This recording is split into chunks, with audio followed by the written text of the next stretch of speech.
Here I have this Craftsman 31cc two-stroke weed whacker. It was given to me by my uncle because it won't hold spark, apparently. He thinks it's a spark plug, and I guess we're bound to find out. Also, throttle's stuck. Won't move. So I guess we'll be diagnosing that too. There is one thing that I like about this era of Craftsman weed whackers. Hell, I have another one over here. This one's 4-stroke, and it actually runs. Yeah, you can separate the tool from the engine. So first things first, I need to take the airbox off, which is this whole plastic piece, and it takes 4 T20 or flathead combination screws, and luckily I have a T20, which should make this much easier. You know, there's not really much I like about these weed whackers, you know, this form factor, because it's really weird. It's like lopsided. I mean, all weed whackers are lopsided, but most of the engine is below the shaft because the piston's on the bottom. This engine in particular is a bad example of a two-stroke because you get the power advantage of a two-stroke, but none of the weight or form factor advantages. Like, seriously, it is heavy. It is as heavy as my Craftsman 4-cycle weed whacker. Which is saying something because that one has an excuse. It's got push rods and valves and everything. This one doesn't have an excuse. It's just heavy. Anyways, that comes off. Filter's right there. It's a weird filter. Kind of goes like that. And there's the choke. So you can see why it's super clicky. I quite like the choke on this one. So when I got this and I found out that the throttle is stuck, I honestly expected a stuck cable. But if I come back here to the throttle on the carburetor, you can see that pulling the cable actually tries to move the throttle plate, but it doesn't move. So I'm gonna have to figure out a way to get this unstuck. I think I'm gonna go ahead and pull the carburetor. There's nothing in the fuel tank, so at least I think there's nothing in the fuel tank. We're about to find out. Break these loose with the flathead, and then run them the rest of the way out with the Torx.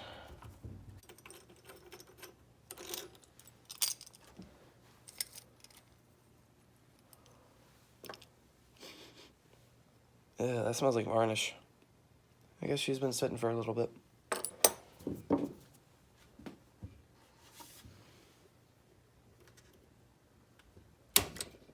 Here we go. That fuel line was already broken.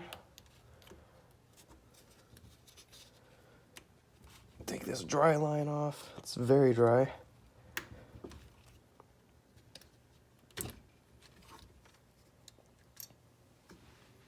There we go. This cute little carburetor. This whole carburetor smells like varnish. Pretty bad too, and these fuel lines were really, really dry. Like this one just straight up broke off. So I'm honestly not sure if it's savable or if it's worth saving, but I'm gonna just pull it apart anyways because I want to.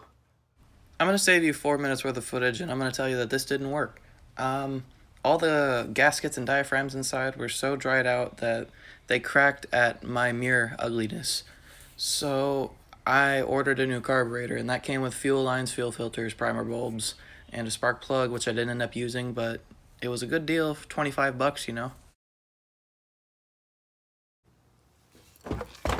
So I figured, while I'm waiting, I might as well try to see what's up with the sparking, or you know, the ignition system. Sparking system. Go. So up until this point, I had never taken one of these apart, and I'm going to be frankly honest, I should have just checked if there was spark first. There was. This led to a whole rabbit hole of me accidentally dropping the damn thing off the workbench, which was unrelated to me taking the whole thing apart, and I ended up exploding the starter. That was a royal pain in the ass to get back installed. I think I got lucky though, because there's a little metal disc inside the starter, and I was able to just wind the spring back into that and put it back carefully. So I was actually able to rebuild a starter, which I have never done before, so new experience for me, I guess. So these two screws up top, I'm guessing those are the only things holding the fuel tank in, because yeah, it's loose now. Oh wait, nope. Whole engine's loose now, I guess. Yeah, I took the 4 screws out around the perimeter. I guess that may have been a mistake. I don't know. Maybe this is how you work on these things. Update: as I was going to grab a wrench, it fell off the workbench, and I witnessed just how fragile Craftsman starters are. Oh my god. I have had this happen with my 4-stroke weed whacker before, so honestly I wasn't surprised. It landed right on the muffler, so I'm just hoping I didn't crack a head. So, update. 3 screws right here, and the motor came free from the stick thing. I don't know what to call this. And, yeah, I have no idea what I just did. I mean, I guess it's cool. I don't know. I'm just gonna have to put these screws back and figure out another way. In case you didn't notice, I am an amateur at this. These are not instructions. This is for entertainment, if you can even classify it as that. The starter blew up. That's how fragile these things are. So after faffing about a bit, I might be able to save this. I'm just gonna have to wind the living hell out of it until hopefully it sucks the spring back in to where I can put the pulley down all the way. Rebuilding that starter was probably one of the biggest pains in the asses of a job that I've ever done. Because it's right here, it's behind the clutch, you know, where some weed whackers have their starters. Anyways, that was a pain in the ass. It was actually made a little bit easier though because of the construction of this thing. There's like a metal disc looking thing in there, and that's what holds the spring. So I just wound the spring into that, put it back, and put the pulley back. I put some new rope on it too because I might as well. So I figured I'd clean some of the engine parts, and yeah, that's the whole back of the engine. That's what holds the fuel tank in place. You can see the crankshaft rotating, which is pretty cool. First, I'm going to tackle the fuel tank because this thing smells so bad. So I cleaned some of my parts. You know, I just did the same thing I did in my last video with the Echo trimmer, where I just, you know, soaked them in soapy water. They're not perfect. Absolutely not perfect. Hell. There's some like foam varnish combination residue right here from the air filter. You know, this degraded off thing. It refuses to come off, so it stays. Yeah, I also have the bottom piece. Yeah, it's clean now. Parts arrived. So yeah, it came with everything on the Amazon listing, you know, the little single D tool, filters, gaskets, throttle cable adapter, I don't need, primer bulbs, fuel filters, which I do need, spark plug, which, probably need it, and a carburetor. I definitely need this. Also fuel lines and a little splice piece.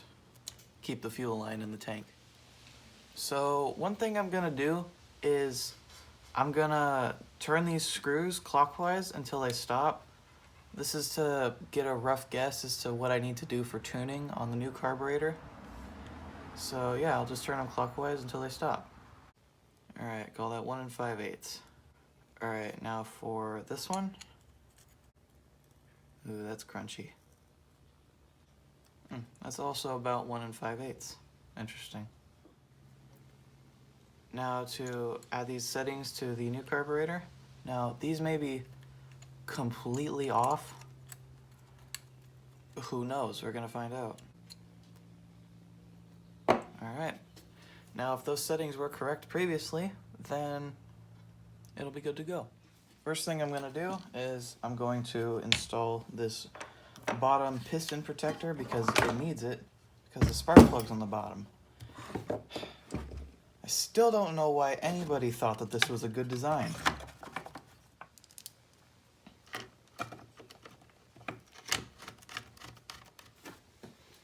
Alright, now I'm going to install the carburetor. This is just on here loosely. Not sure why I put it back. Take this protective lint paper towel out. That ought to be helping. Grab my gaskets and the choke plate. Set up my choke plate in such a manner to where once this is on here, the gasket and the correct holes will line up. So that is going to go like that. This hole goes nowhere anyways, but might as well do it correctly, you know. Slide the carb on.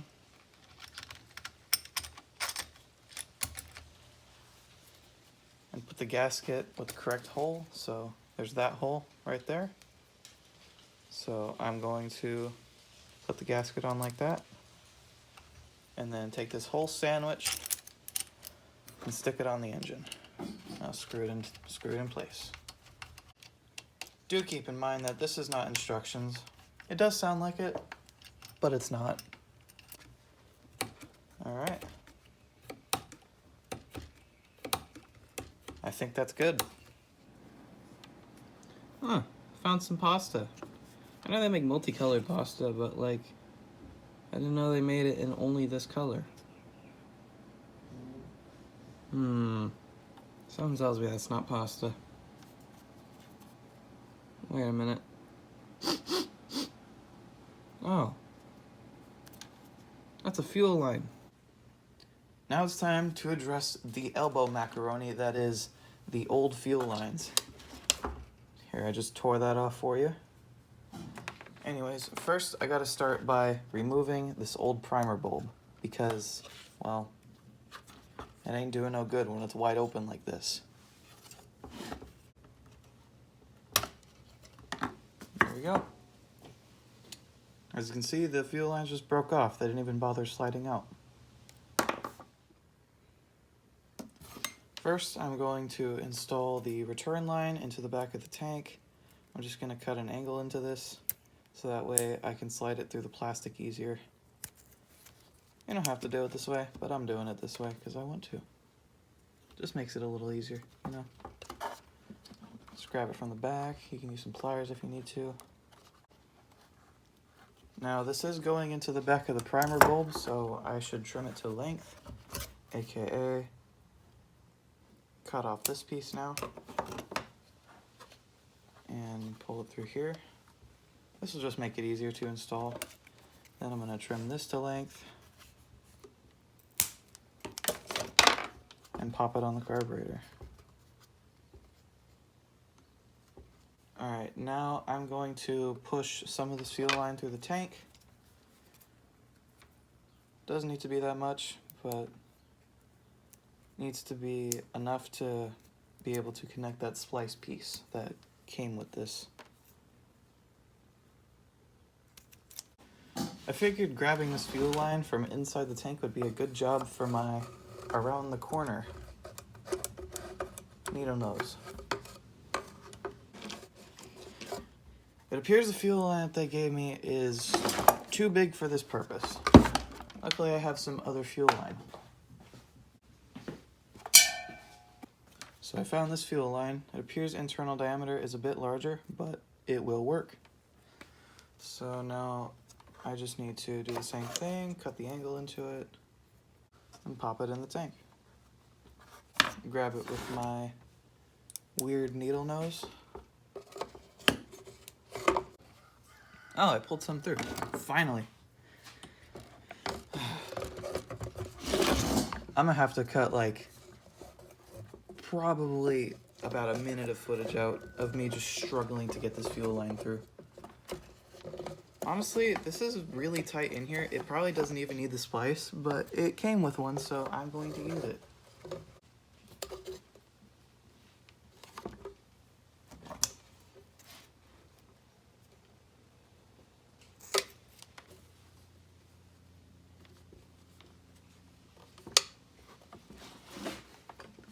Alright, now just pull that until the splice seats in the hole. Doesn't even really have to seat, it just needs to kind of get there far enough, you know? Alright, now trim that to length. That's probably good enough. Pop that through the hole. Grab my primer bulb. Now let's see here. So the small port is the side that's going to want to go towards the carburetor. So put the carburetor side line on the small port and the tank side line on the big port. Or the tall port, I should say. Alright, there's a little notch on here too that only lets you install it one way. So put that on here like that.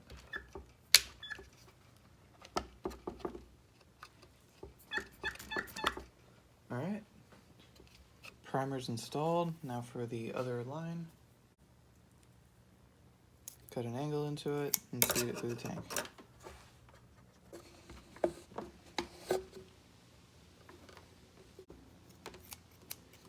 And install the fuel filter. Alright, now I'm going to check for spark. I removed the piston protector to make this a little bit easier. And I'm just gonna pull the engine over now.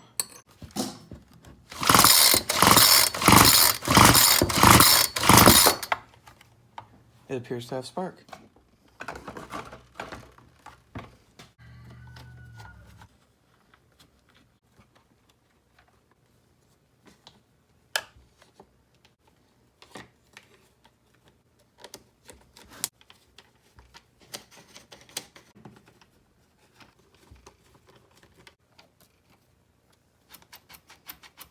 Okay, here we have it.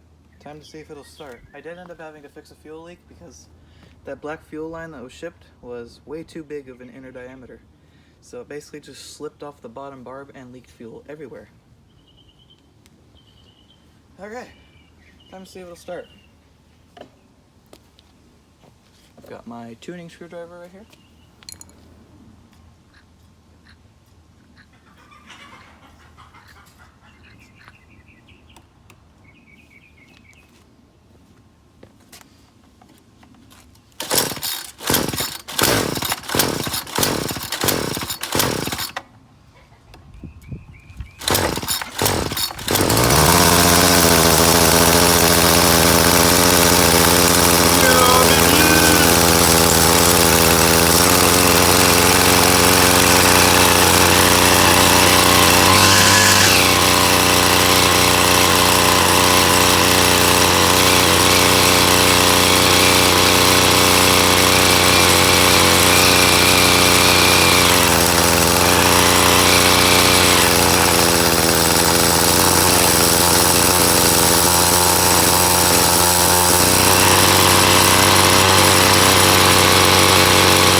be alright. It's just oil residue burning off. Let's see if it'll restart, shall we?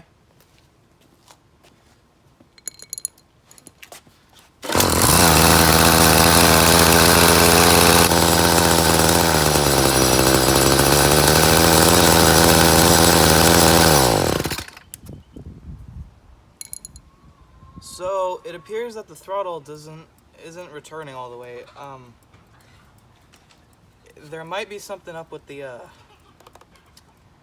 cable, or something going on inside the actual carburetor itself. God, I hope not. It's a brand new carburetor, for Christ's sake. I don't know. I guess we'll have to find out. You know what? Feels like something's pulling on the cable. I don't know why, but maybe the cable's got like an obstruction in it. Maybe it's just too short. Maybe it's not mounted correctly. I don't know. Other than that, I'd say that this is a successful test. One of the only things left at this point is to install the rear engine cover with its new air filter, because I got 2 of them. Might as well put one of them in, am I right? And just like that, ladies and gentlemen, it is almost finished. I still have to do some cleaning and maybe some further tuning. I'm not sure though, but I will do that stuff off camera, because frankly, I'm sure you don't want to see more tuning. You know, you've seen it running, and you've seen that it runs really good. I'm actually starting to see why people like these things, because they're powerful. They're really powerful. Anyways, here's all the waste that was created. I'm not sure if I'm going to sell this or give it back to my uncle. Hell, who knows? Maybe I'll take the engine off and turn it into a GoPet engine. I don't even know where to begin with that though, so yeah. Leave a comment if you want, like the video if you want, subscribe if you want. Thanks for watching, I'll see you in the next one.